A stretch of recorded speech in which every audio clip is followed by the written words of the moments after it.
Hey, Happy New Year. It's your girl April J, the motivator, your virtual motivator and educational consultant.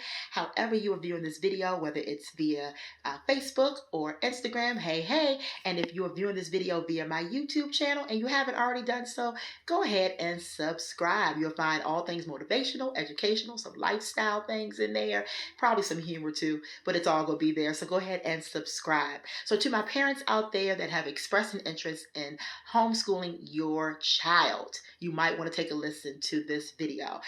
Last school year, well, at the start of this particular school year in September, I announced that my husband and I had decided to homeschool our child. So after that, I got a lot of inquiries, a lot of messages and calls. Hey, what did you do to homeschool your child? What do I have to do? Because I'm really thinking about doing it as well. So I wanted to give some advice and also give some great information on what you need to do to homeschool your child. Now, Jaden is in the 6th grade this year, and he's in a very unique homeschool situation in that he does not attend school every single day. He's not here 100% of the time either. He attends a co-op. Okay, we partner with this co-op so that he can still be able to get that social interaction. We didn't want Jaden to just be, 100% at home as a homeschool student, because he's used to being in a face-to-face learning environment, having his friends and social interaction. So my husband and I, we researched and we found a great way to have him homeschool as well as still have that co-op. He attends a co-op called the Bridge Academy here in Chesterfield. And if you're looking at this via YouTube, check the video out that talks more in depth about the Bridge. It's on my YouTube channel. So what we do, we take him 3 days out of the week, Tuesday, Thursday, and Friday.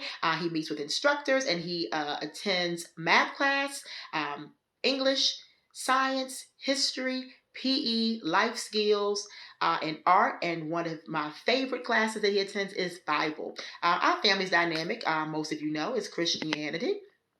Our faith is Christianity, and he's always been in a private school Christian setting, a private Christian school setting. So when we found this co-op and it had still had Bible as an option as far as the class, we were like, yes, this is what we're looking for. So if that is important to you, definitely research different co-ops in your area if you are considering co-ops. Definitely look those up because they do exist. All right. So that's where he attends and we love it. But of course, you have to figure out what works for your particular family. You might want to homeschool your child 100% and you yourself be the sole instructor. That works too. But we knew that Jaden, he's 12 now. We didn't want to just pull him and have him here at home and not have that social interaction. So the co-ops provide kind of the best of both worlds. Now, on Monday and Wednesdays, when he does not attend his co-op, it is very important for him to be very diligent in making sure that he's studying and completing his assignments for the following classes for the following week or for the classes of that particular week that he is in. And he has done extremely well with being very responsible and making sure that he knows what is due. And my husband and I, we've come to the realization we don't have to do a lot of checking behind him. He's maintained an A/B grade point average this particular school year. We're very pleased. Okay. Now, for those that are saying, well, April, what do I do if I want to homeschool my child? How do I let the school board know? Blah, blah, blah, blah, blah. So it's very, very simple. You contact your contact person within that particular school system, and you have to provide a notice of intent to homeschool your child. There is a particular person you have to email. There's a form attached to it, I believe, and you fill that particular form out and you provide a description of the curriculum in which you're going to adopt for your homeschool agenda, the journey that you guys are going to be going on homeschool wise, and then you send that in and you wait for a few days to receive confirmation that you have satisfied the requirements to have your child as a homeschool student versus being attending a public or private school. So it's very important that you cover that step, that you do that step, because if you don't and you pull your child out and you homeschool them and there's no record of your child being enrolled in school, there can be some repercussions for that, because by law your child has to be enrolled in some type of schooling. All right, so make sure you go online and you find that contact person. For Chesterfield County Schools, it's Carolyn Hansinger. All right. It's public knowledge. You can go on Google and see that, and you will provide that notice of intent to homeschool your child. Provide the particular description of the curriculum you're going to be using, whether it's a co-op or it's going to be a homeschool curriculum you're going to be using 100%.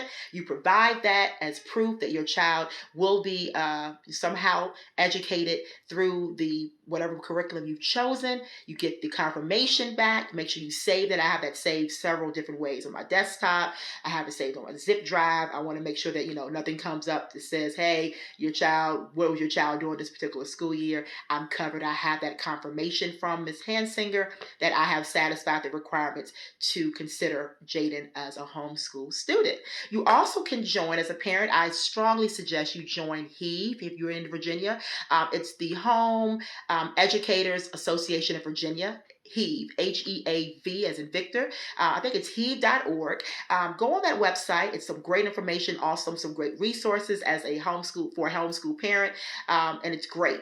That's also where you'll get your transcripts for your child especially when they're getting ready to graduate. If you decide to keep your child through homeschooling all the way through 12th grade or what have you. If you need transcripts, you're able to get them through there. They also have a statewide graduation. It's great. So go on heave.org. It's a great resource for homeschool families. And that's it. So I just wanted to give that information out to make sure that parents are aware of what the process is to consider your child to be a homeschool student. The different options, the co-op that Jaden attends, and or the online homeschool curriculums that are out there. It's so many different options out there, and I hope that I was able to give you a little bit of help and beneficial information as you are considering homeschooling your child or your children for the upcoming school year. All right. So again, if this is YouTube that you're viewing this video on, please be sure to subscribe. And of course, if it's Facebook or Instagram, share this video, tag some people in the video so they too can get this information on homeschooling. All right. So thank you again for hitting play and listening to what April J had to say. Talk to you later.